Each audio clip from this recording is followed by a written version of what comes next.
There's a kind of golden rule of protesting. It's a pretty easy one to remember. Don't be a dick. I think that social media companies for a very long time have lived in an absolute fantasy where they printed money from thin air by charging people for pixels. Her voice drips with the same falsehood that the voice of Kamala Harris drips with.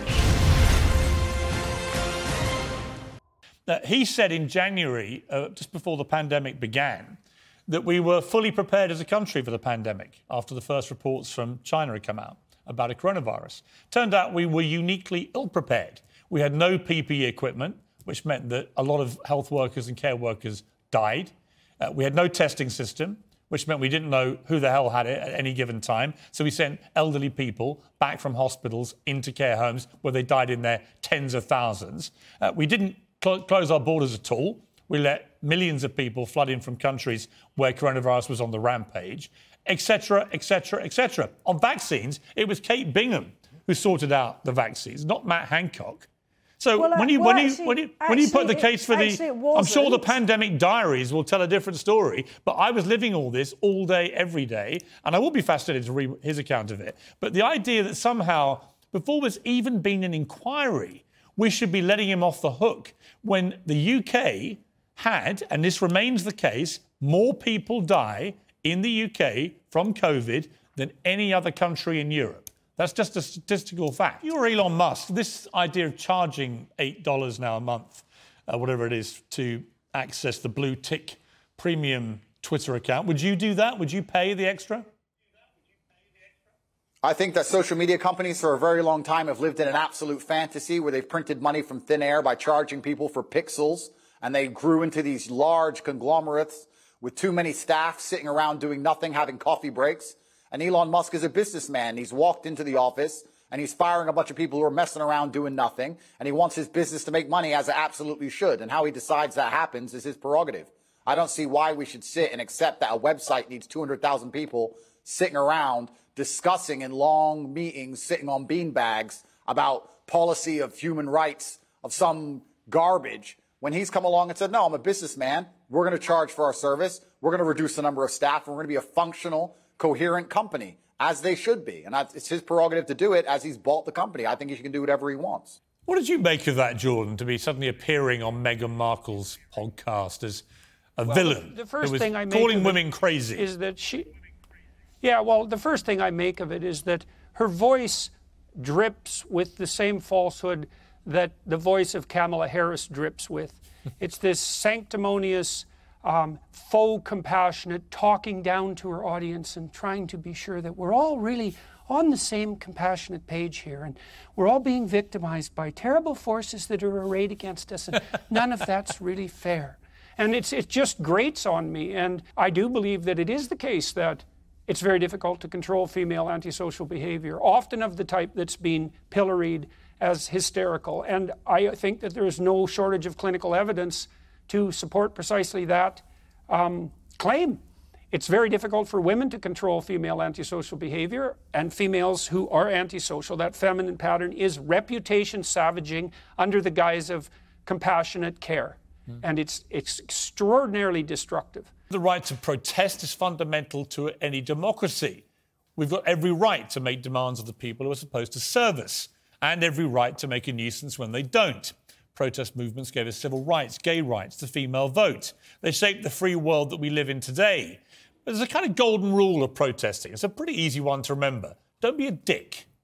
Just as you have a right to protest, everybody else has the right to go on living their lives, because the chances are they're not the people that you're protesting about.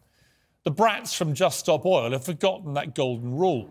They seem to be taking great pride and joy in causing daily havoc and misery for British commuters by shutting down motorways. And in some cases, the consequences have been appalling. First, a police officer was injured and 2 lorries crashed, trying to avoid a roadblock. And then came this. I was actually due to be a pallbearer on my father's coffin along with my son. And we both got that taken away from us. There's nothing that we could have done. Someone that I don't know has taken that ability for me to say farewell to my father away from me. It's disgusting. He went on to say he'll never forgive them, and I don't blame him. How could he? He had to ring his mother and say he wasn't going to be there at the funeral of his father where he was going to carry the coffin, and nor could he bring his children, that man's grandchildren. They all missed the funeral.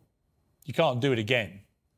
What did he do wrong to deserve that? What did any of the people who've missed work, lost money, missed very important medical appointments, what did they all do wrong?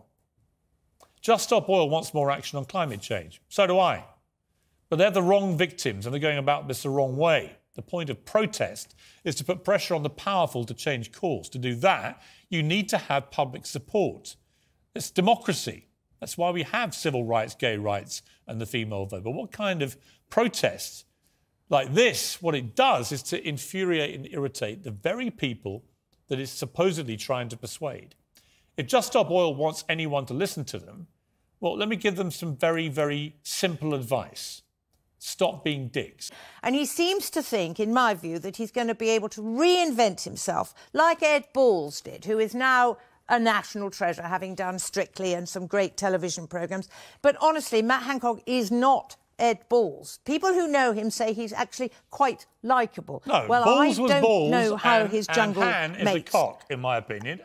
You are the most uncensored person I've had on the show. Ruffling some feathers. Why aren't you naked, Piers? Well, I did hear your challenge, but I didn't think the public were quite ready for that. Tell me very quickly, what is your protest about? So the Feather Speech campaign is science and artists coming together to try to use common sense to save these amazing birds. Swifts and 3 other red-listed species facing national extinction. Simple solution with a petition, but it needs 100,000 signatures, And what's the answer? The answer is we can all help these birds by putting swift bricks in our new houses, which is why I have a petition, which is why I want you to sign it, because you can save the birds. I'm going to be signing your petition. But also individual people can help these birds. Because the RSPB are fully supportive of this. They think you're doing a good thing. How do people sign the petition?